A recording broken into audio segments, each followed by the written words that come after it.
তোমার মন যদি সত্যি তাই চায় অপর্ণা, আমি তোমাকে না আটকাবো না। তুমি যদি যেতে চাও আমি তোমাকে জোর করব না। এ কথা শুনে অপর্ণার বুকের ভেতরটা একদম কেঁপে ওঠে। তার চোখে জমে থাকা জল আর ধরে রাখতে পারে না। এই কথাটা এত সহজে কিভাবে বলতে পারলো আদ্দু স্যার? আপনি জানেন না এই বাড়িটা আমার সব কিছু হয়ে উঠেছে। সে থেমে যায়, কিছুক্ষণ নিরাপত্তা। অপর্ণা তখন বলতে থাকে, আমি কি সত্যি চলে যাব? এত স্মৃতি, এত ভালোবাসা সব ছেড়ে? সতীনাথ বাবু সামনে এগিয়ে আসেন।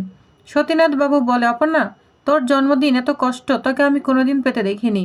আজ তোর চোখে শুধু যন্ত্রণা, আমি আর সহ্য করতে পারছি না। তিনি অপর্ণার হাত ধরে বলে, এই বাড়ি তোকে কেবল কষ্টই দিয়েছে। আজ থেকে তুই আমাদের সঙ্গেই থাকবি, আমি তোকে নিরাপদে রাখবো, কথা দিচ্ছি। তখন অপর্ণার চোখে জল বেরিয়ে আসে। অপর্ণা তখন বলতে থাকে, কিন্তু আর্য স্যার? আর্য তখন ধীরে ধীরে সামনে চলে আসে। আর্য তখন বলতে থাকে, অপর্ণা, আমি জানি সিদ্ধান্তটা তোমার জন্য কত কঠিন, কিন্তু আমি তোমাকে নিজের জন্য আটকে রাখতে চাই না। কথা বলে আর্যও খুব কষ্ট পেতে থাকে। আমার ভালোবাসা যদি সত্যি হয় তাহলে তোমার সুখটাই আমার সবচেয়ে বড় চাওয়া। অপর্ণার চোখ থেকে শুধু পানি বেরিয়ে পড়তে থাকে। অপর্ণা তখন বলে, আপনি কি জানেন আমি প্রতিদিন এই বাড়ির প্রতিটা কোণায় আপনাকেই খুঁজে পাই।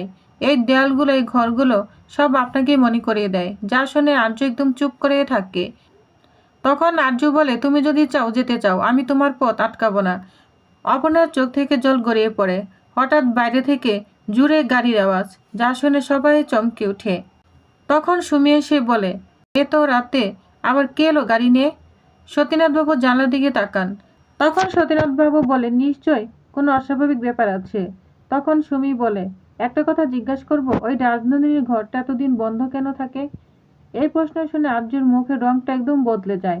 আর্য তখন ধীরে ধীরে ঘরের দিকে তাকায়। আর্য তখন বলতে থাকে, এ কথা আজ কেন উঠলো? তার চোখে একটা আতঙ্ক। অপর্ণা বলতে থাকে, রাজনন্দিনী কে? আর্য স্যার, আমি তো কখনো তার ঘর খোলা দেখিনি। আর্য কোনো উত্তর দেয় না। সুমি আবার বলতে থাকে, আজ আমার খুব অস্বস্তি লাগছে। ওই ঘরটা যেন কিছু লুকিয়ে রেখেছে। যা শুনে সবাই নীরব হয়ে যায়। হঠাৎ দরজায় কড়ার নড়ার শব্দ। সতীনাথবাবু এগিয়ে যান দরজার দিকে। দরজা খুলতেই দেখা যায় এক অচেনা মানুষ দাঁড়িয়ে আছে।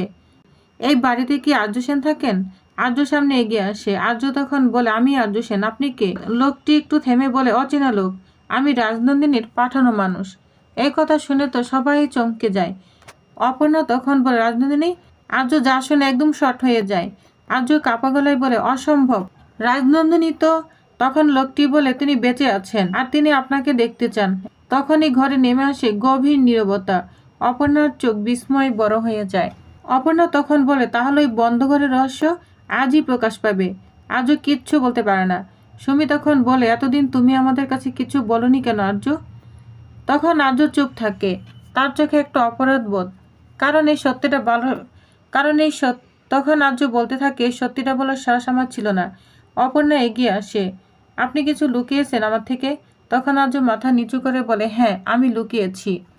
অপর্ণার চোখে আবারও জল পড়তে থাকে। অপর্ণা বলে, তাহলে আমি কি করব? এই বাড়ি ছেড়ে যাব না, এই রহস্যের মুখোমুখি হব? অপর্ণা তখন মনে মনে বলে, তাহলে আমি কি করব? এই বাড়ি ছেড়ে যাব নাকি রহস্যের মুখোমুখি হব? এদিকে বাইরের একদম ঝড় হাওয়া শব্দ। ভয়ের ভালোবাসার মাঝে দাঁড়িয়ে অপর্ণা। ভালোবাসা না সত্য, কোনটা বেছে নিবে অপর্ণা? আর রাজনন্দিনী ফিরে আসা কি বদলে দিবে সব সম্পর্ক? আগামী পর্বে দেখা যাবে অপর্ণার জীবনে সবচেয়ে কঠিন সিদ্ধান্ত।